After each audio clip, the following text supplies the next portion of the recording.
Bu, ibu itu sebenarnya mimpi apaan sih, Bu? Kok bisa sampai sakit begini? Tanya Yuli, anak kedua Bu Saidah dengan nada penasaran namun penuh kekhawatiran. Mata Yuli pun memandang ke arah ibunya yang tengah terbaring lemah di tempat tidur. Bu Saidah kemudian menarik nafas panjang dan lalu menjawab, Ibu itu mimpi jika kakakmu itu dia dikejar-kejar setan di dalam mimpi ibu, Nduk.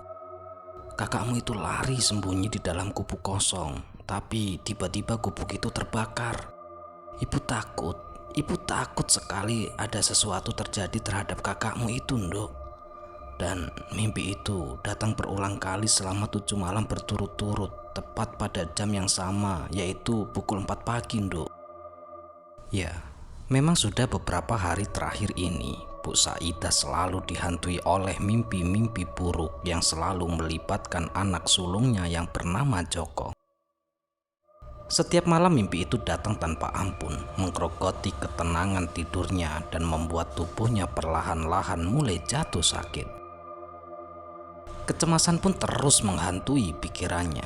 Takut akan kehilangan Joko, putra pertamanya yang sangat ia kasihi.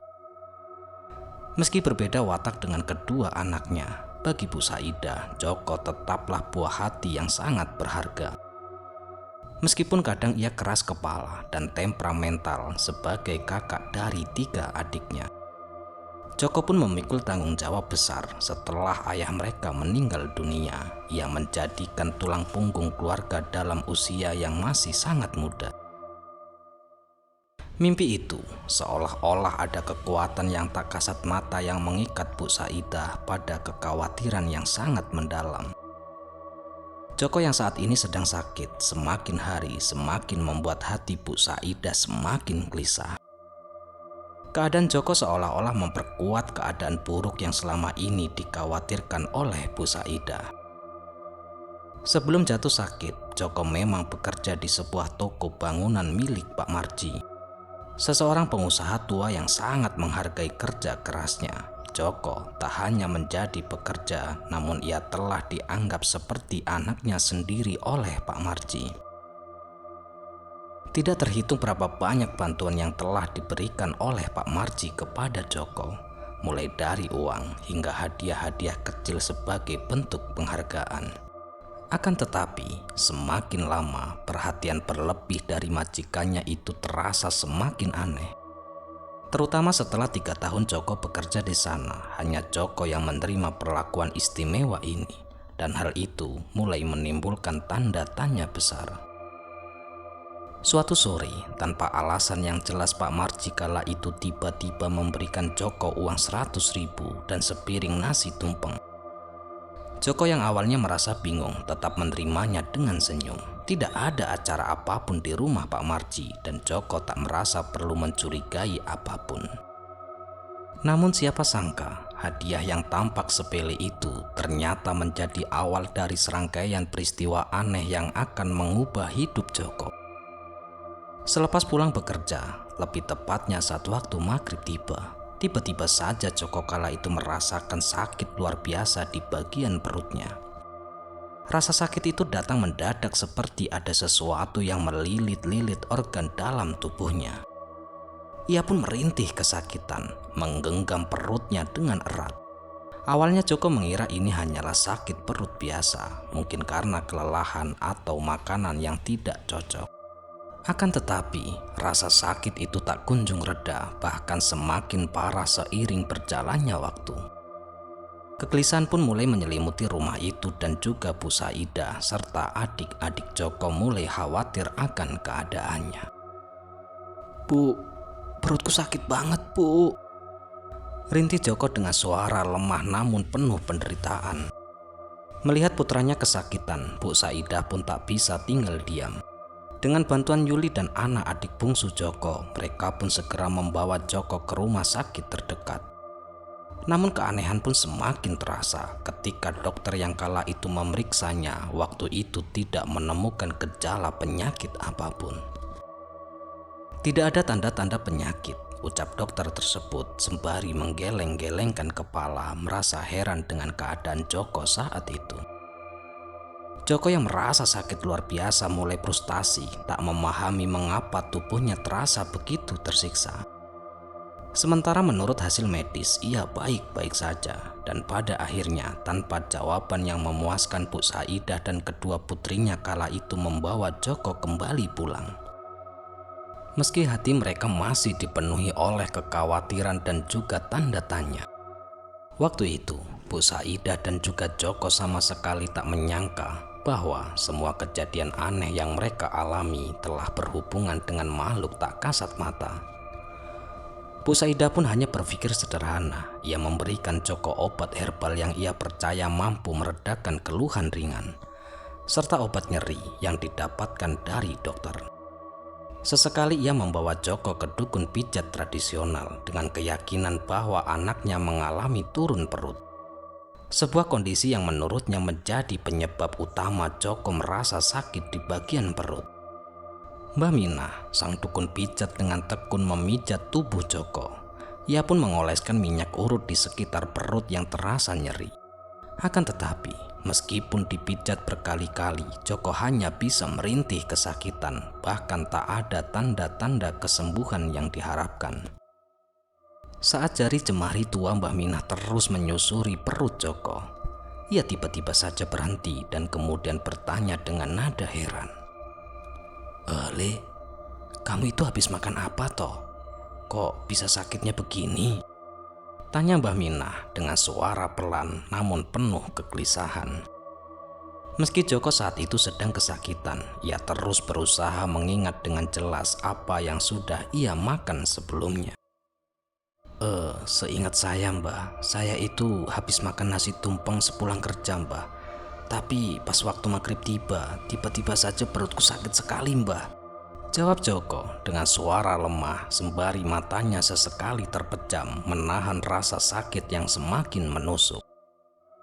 Sedangkan Mbah Minah pun mengangguk pelan, namun terlihat ada kerutan di dahinya seolah-olah ada keanehan di dalam benaknya. Namun meskipun pijatan demi pijatan telah diberikan oleh Mbah Minah, keadaan Joko tak kunjung semakin membaik. Bahkan sakit yang ia derita justru malah semakin terasa parah dan disertai dengan kejadian-kejadian aneh di rumahnya. Ketika malam semakin larut dan Joko yang kala itu tengah kelelahan mencoba untuk memejamkan mata untuk beristirahat, akan tetapi rasa sakit itu seperti tidak mengizinkannya untuk tidur. Ketika ia hampir berhasil terlelap, tiba-tiba saja kala itu matanya menangkap ada sesosok bayangan hitam yang berjalan pelan di samping ranjangnya. Seketika, Joko pun terkejut. Refleks ia mengarahkan pandangannya ke arah bayangan itu. Akan tetapi, tidak ada siapapun yang ada di sana dan ruangan itu tampak kosong seperti biasa. Namun sebelum ia menghela nafas lega, Joko kala itu mendapati sesuatu yang lebih mengerikan lagi. Di sudut kamarnya tiba-tiba saja muncul sesosok tinggi besar. Sosok itu mengenakan jubah hitam menutupi seluruh tubuhnya, bahkan hingga wajahnya tak terlihat sama sekali.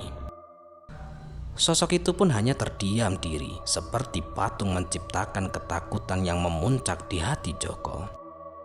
Tak lama kemudian, suara berat dan dingin terdengar dari balik kegelapan jubah itu. "Sebentar lagi kamu akan ikut aku." Setelah mengucapkan kalimat itu, sosok tersebut pun menghilang seketika, seolah-olah lenyap dalam kegelapan. Kejadian itu membuat suasana kamar berubah drastis. Hawa dingin yang semula menyelimuti kamar Joko tiba-tiba saja berubah menjadi panas. Seperti ada sesuatu yang menindih di dalam ruangan itu. Joko pun merasa semakin gelisah, seolah-olah keanehan itu belum cukup. Dan tiba-tiba saja, kala itu seekor ular tiba-tiba saja merambat di sepanjang jendela kamarnya. Sisik-sisiknya pun berkilauan dalam remang-remang malam. Seketika, Joko pun panik dan juga ketakutan. Joko pun berteriak sejadi-jadinya, "Bu, tolong Bu, ada ular Bu." Suaranya menggema di seluruh rumah, membangkitkan kegelisahan di hati Bu Saidah. Mendengar teriakan anaknya itu, Bu Saidah pun langsung segera meninggalkan dapur, dan pada saat itu Bu Saidah tengah merebus air untuk Joko, anaknya itu. Seketika Bu Saidah pun langsung berlari terkopoh-kopoh menuju ke kamar anaknya. Jantungnya pun berdebar dengan kencang. Cemas, tentu saja cemas. Bu Saidah takut jika terjadi sesuatu terhadap anaknya itu. Dan setibanya di kamar, Bu Saidah kala itu mendapati Joko terlihat masih terengah-engah. Namun anehnya, tak ada apapun di sana. Bahkan sesosok ular pun tak terlihat seperti teriakan Joko tadi.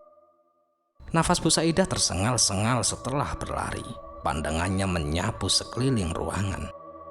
Akan tetapi, waktu itu tidak ada tanda-tanda ular atau hal-hal aneh lainnya. Joko yang masih ketakutan mulai menceritakan segala sesuatu yang baru saja terjadi. Dari sosok berjubah hitam hingga ular di jendela. Semuanya ia ceritakan dengan detail kepada ibunya, dan Bu Saidah yang mendengarkan ceritanya dengan penuh perhatian.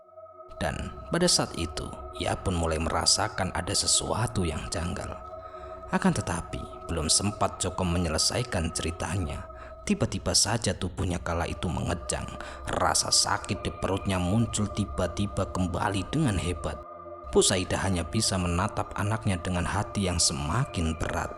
Mulai muncul kecurigaan di dalam dirinya, apa sebenarnya yang menyebabkan penyakit Joko itu.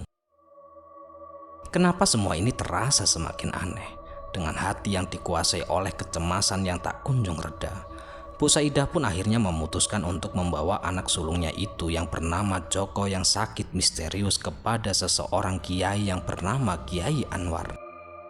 Nama Kiai Anwar bukanlah nama yang asing bagi Bu Saidah, dan beliau pun dikenal sebagai ahli spiritual yang sering dimintai tolong untuk menyembuhkan penyakit-penyakit yang tidak bisa dijelaskan secara medis.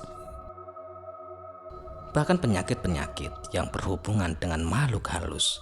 Dan tidak hanya itu, Kiai Anwar pun merupakan pengasuh sekaligus pendiri sebuah pondok pesantren yang letaknya tidak terlalu jauh dari rumah Bu Saidah, mungkin hanya sekitar 20 km saja dari rumahnya. Bu Saidah berharap dengan bantuan Kiai Anwar dapat menjadi jawaban atas semua kekhawatirannya. Waktu pun terus berlalu dengan cepat, seperti tak memberi kesempatan terhadap Bu Saidah untuk benar-benar merasakan pergantian malam. Dengan dibantu oleh adiknya yang kebetulan kala itu memiliki sebuah mobil, Bu Saidah segera bersiap-siap membawa Joko. Di pagi yang tenang, Joko dibawa ke pondok pesantren Kiai Anwar. Ia ditemani oleh Bu Saidah sendiri, adiknya, dan juga anak keduanya. Perjalanan mereka melewati jalanan pedesaan yang sangat sepi. Selama kurang lebih 20 km terasa begitu panjang, namun mereka tetap melaju membawa harapan dan juga doa. Akhirnya, setelah melewati banyak sekali tikungan dan juga hamparan-hamparan sawah, mereka tiba di pelataran pondok pesantren yang sangat sederhana. Dari dalam mobil, mata Bu Saidah kala itu tertuju pada sebuah rumah. Ya, rumah itu adalah rumah Kiai Anwar yang terletak di tengah-tengah asrama para santri. Rumah itu tampak sederhana, namun dihiasi bunga-bunga yang tumbuh di samping rumah. Dan waktu itu terlihat beberapa pemuda yang merupakan santri dari Kiai Anwar tengah terlihat sibuk dengan aktivitas mereka masing-masing. Ada yang terlihat tengah menyapu halaman, ada pula yang sedang menyirami tanaman di kebun samping rumah. Para santri itu yang seluruhnya adalah laki-laki terlihat sangat tekun dan penuh dengan dedikasi. Tidak ada satupun santri perempuan di pondok itu, kecuali istri dan anak-anak Pak Kiai Anwar yang juga tinggal di sana.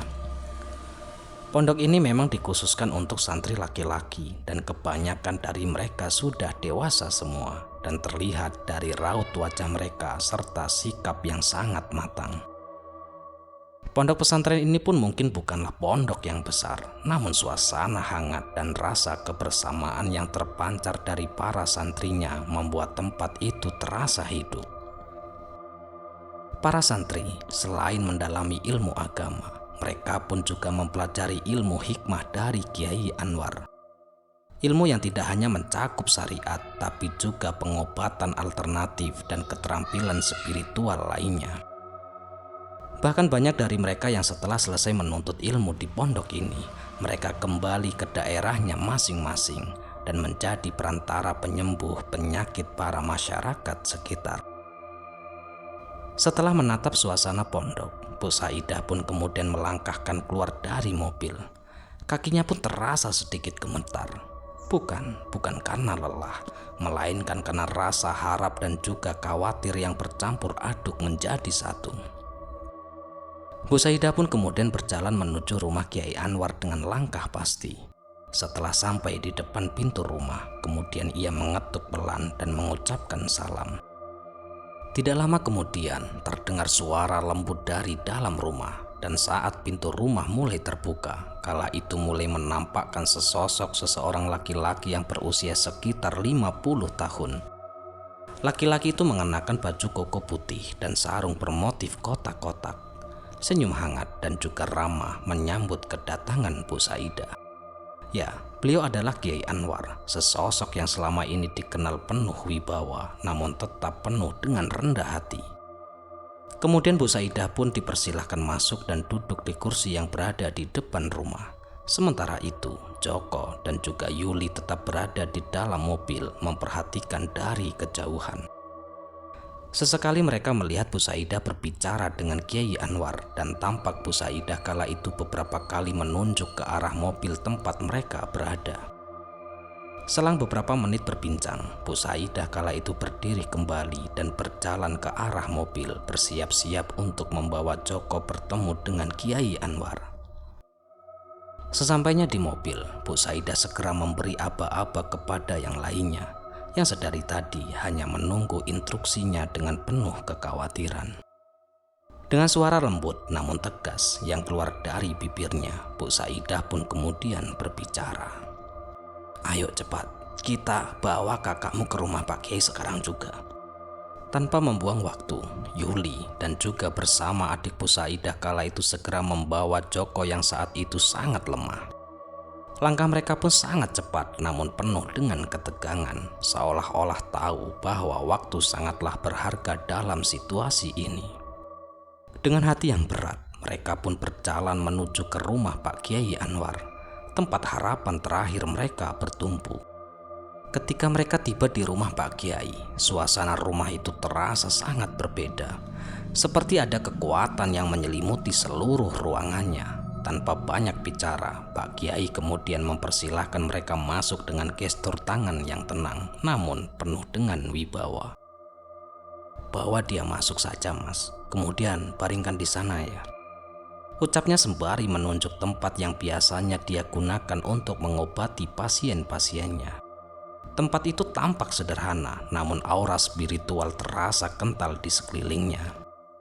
Setelah Joko dibaringkan, Pak Kiai tanpa berkata apapun langsung menuju ke belakang rumah. Tak ada yang tahu beliau kemana pergi, hanya suara langkah sepatunya yang terdengar semakin menjauh.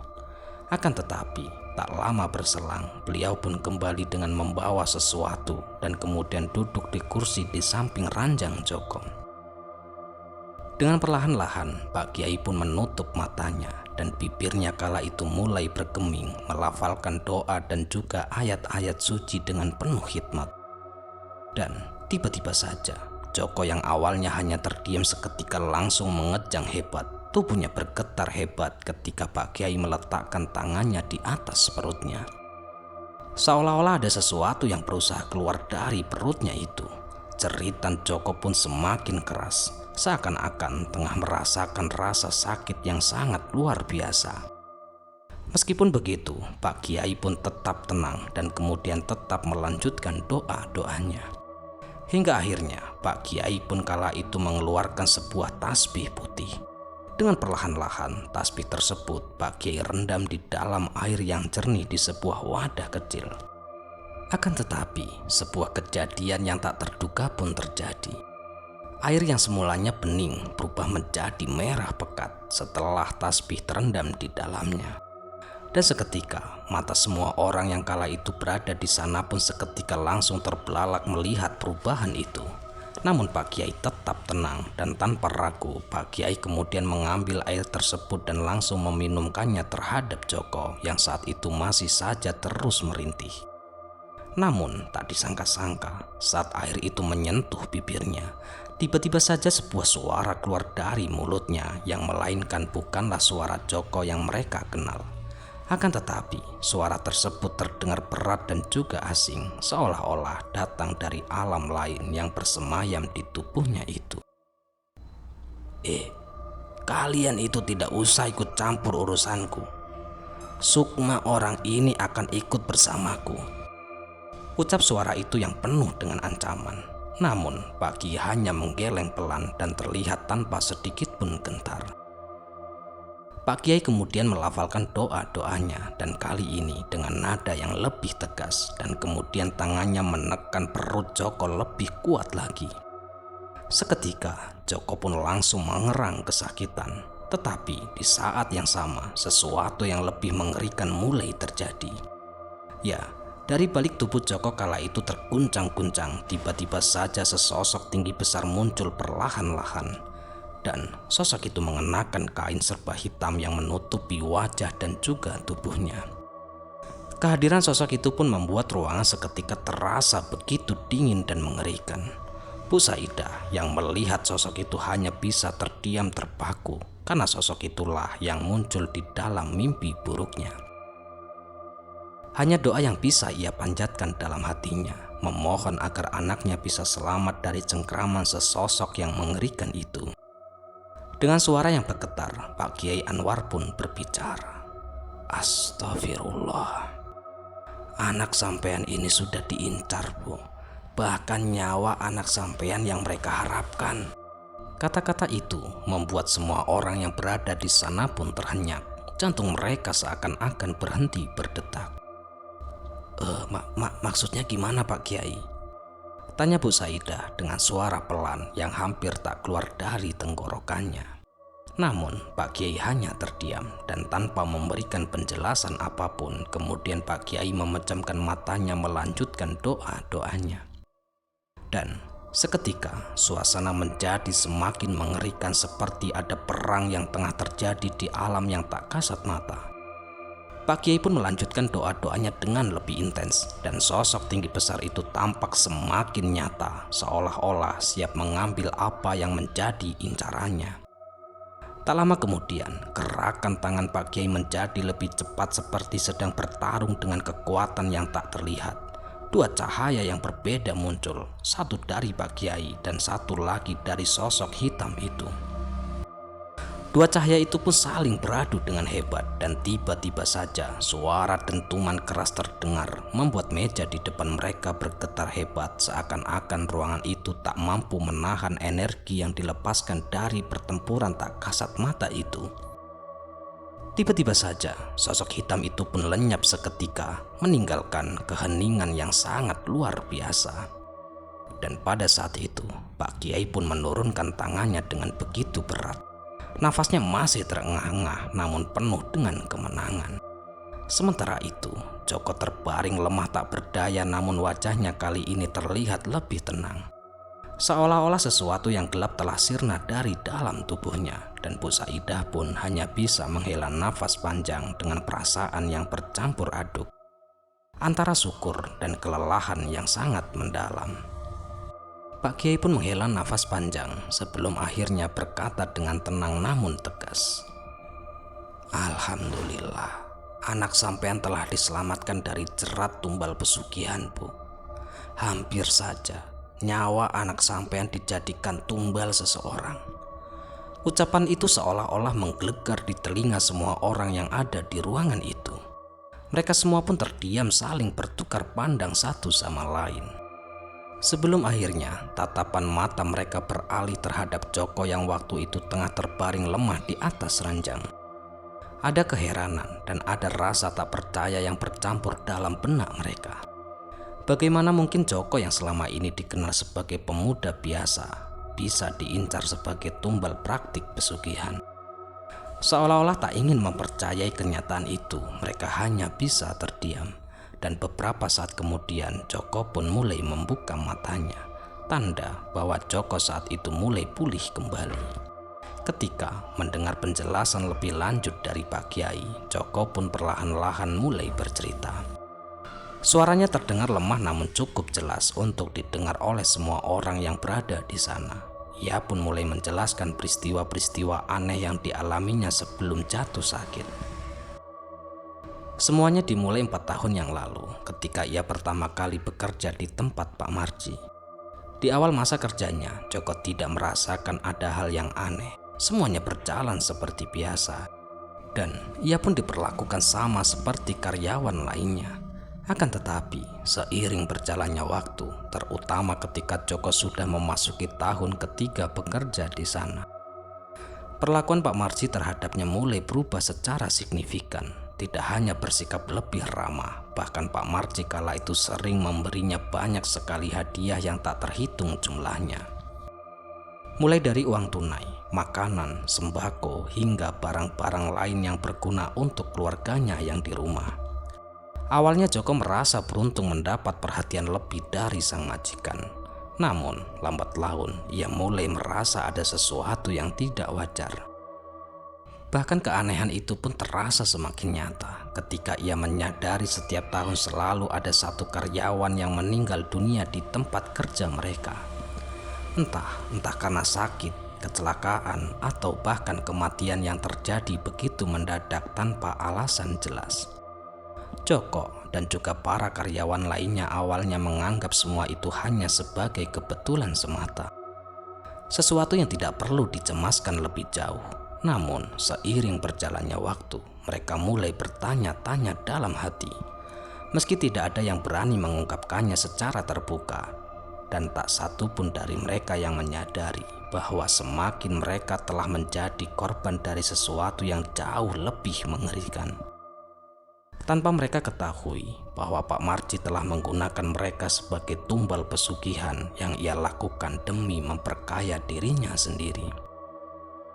Ya, Pak Marji bukanlah orang sembarangan di kampungnya. Ia dikenal sebagai seseorang juragan kaya raya yang memiliki banyak lahan dan juga usaha. Salah satu bisnisnya yang paling sukses adalah toko bangunan tempat Joko bekerja selama ini. Satu peristiwa yang terjadi pada Kamis sore menjelang malam Jumat Kliwon menjadi titik balik dalam hidup Joko. Hari itu, Pak Marji tiba-tiba saja memberikannya sebungkus nasi tumpeng dan uang 100.000 dengan alasan ingin bersedekah karena baru mendapatkan rezeki. Joko yang saat itu tidak menaruh rasa curiga sedikit pun, kemudian ia menerima pemberian itu dengan senang hati. Lalu kemudian ia segera memakan nasi tumpeng itu. Dan sedangkan uang 100.000 yang diterimanya kemudian ia gunakan untuk membeli sebungkus rokok dan sembako untuk kebutuhan keluarganya di rumah.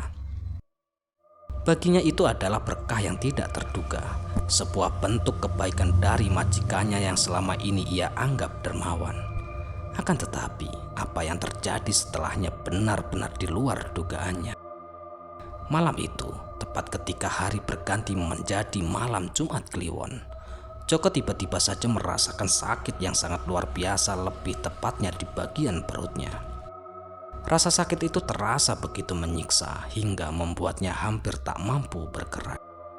Sakit tersebut ternyata bukan sekedar sakit biasa, melainkan awal dari penderitaan yang jauh lebih besar. Tubuhnya pun seolah-olah dihantam oleh sesuatu yang tak terlihat, dan rasa sakit itu terus berlanjut semakin parah dari hari ke hari. Di saat yang sama, ibunya yang bernama Bu Saidah kala itu mengalami mimpi buruk selama 7 malam berturut-turut. Di dalam mimpinya, ia melihat anaknya berada di dalam situasi yang sangat mengerikan.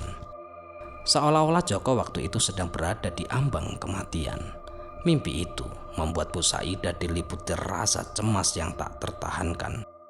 Perasaan itu bahwa ada sesuatu yang buruk sedang mengincar nyawa anaknya. Pak Kiai Anwar pun hanya mengangguk pelan ketika mendengarkan penuturan panjang dari Joko, seolah-olah sudah memahami lebih dulu apa yang sebenarnya telah terjadi. Wajahnya terlihat tenang, tetapi dari matanya jelas tergambar ada sesuatu yang lebih dalam yang sedang ia pikirkan. Setelah hening, beberapa saat kemudian, Pak Kiai pun akhirnya mulai berkata dengan nada pelan namun tegas. Pak Kiai pun kala itu mengatakan bahwa Joko telah diincar untuk dijadikan tumbal pesugihan di tahun ini. Ucapannya begitu menohok, mengalir dengan keyakinan yang membuat Joko tak mampu menyanggah. Pelaku pesugihan tersebut tak lain adalah Pak Marji yang sekaligus merupakan majikan Joko bekerja, yang selama ini telah Joko anggap sebagai atasan yang penuh perhatian. Bagaimana bisa sosok yang terlihat begitu baik dan juga dermawan seperti Pak Marji ternyata memiliki niat gelap untuk mengorbankannya hanya demi harta duniawi semata? Pak Kiai pun melanjutkan menceritakan penglihatannya yang menakutkan, di mana sosok yang ia lihat sebenarnya bukanlah lagi manusia. Sebenarnya, mulai dari leher ke bawah, tubuh Pak Marji adalah seekor ular raksasa berkepala manusia. Gambaran itu pun mengguncang Joko. Bagaimana mungkin orang selama ini dekat dengannya ternyata menyimpan rahasia gelap yang sangat mengerikan. Dan pada saat itu, Pak Kiai pun mengatakan bahwa rumah Pak Marji dipenuhi dengan ular, bukan satu atau dua, melainkan tak terhitung banyaknya. Sosok ular itu merayap dari pagar hingga ke sudut-sudut dalam rumah. Ya, ular-ular itu bukanlah makhluk biasa.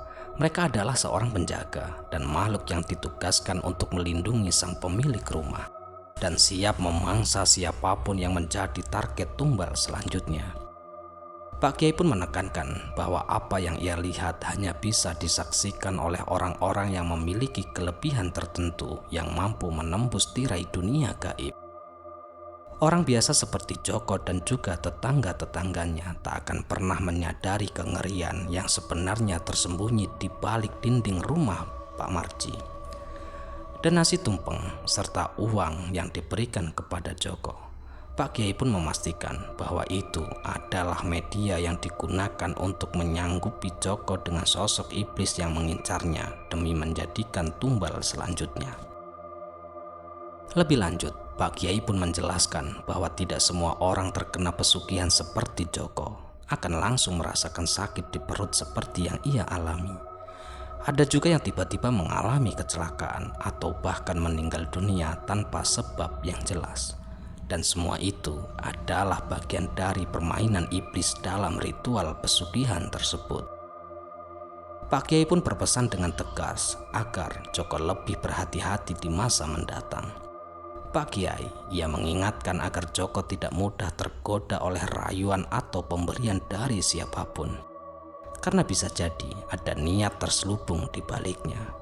Selain itu, Pak Kiai juga memberikan peringatan yang mendalam agar Joko tidak pernah mengambil hak orang lain sekecil apapun, termasuk uang yang mungkin ditemukan di jalan. Bisa jadi uang tersebut adalah bagian dari tumbal pesugihan yang sengaja ditinggalkan untuk menjebak korban lain. Pak Kiai juga menekankan pentingnya menjaga iman dan ketaatan dalam beragama. Menurutnya, menjalankan sholat 5 waktu adalah benteng utama untuk melindungi diri dari gangguan makhluk halus dan iblis yang mencari mangsa.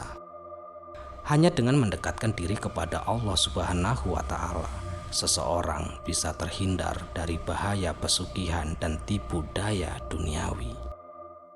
Beliau pun mengatakan bahwa hukuman bagi mereka yang berani menyekutukan Tuhan hanya demi untuk memperoleh kekayaan duniawi, maka akan datang dari Allah sendiri dan pasti dengan balasan yang setimpal. Ya, sekian kisah kali ini. Semoga kisah kali ini bisa menghibur dan bisa menemani waktu istirahat teman-teman dimanapun berada. Dan kami ucapkan mohon maaf yang sebesar-besarnya jika ada kata-kata yang salah yang kami sampaikan di dalam cerita. Dan kami ucapkan terima kasih banyak kepada teman-teman semua yang selalu mendukung kami. Dan semoga amal kebaikan teman-teman dibalas oleh Allah Subhanahu wa Ta'ala berupa hal-hal yang lebih baik dan lebih bermanfaat dalam kehidupan kita semua. Amin, amin ya rabbal alamin. Bye, sampai jumpa di cerita-cerita selanjutnya.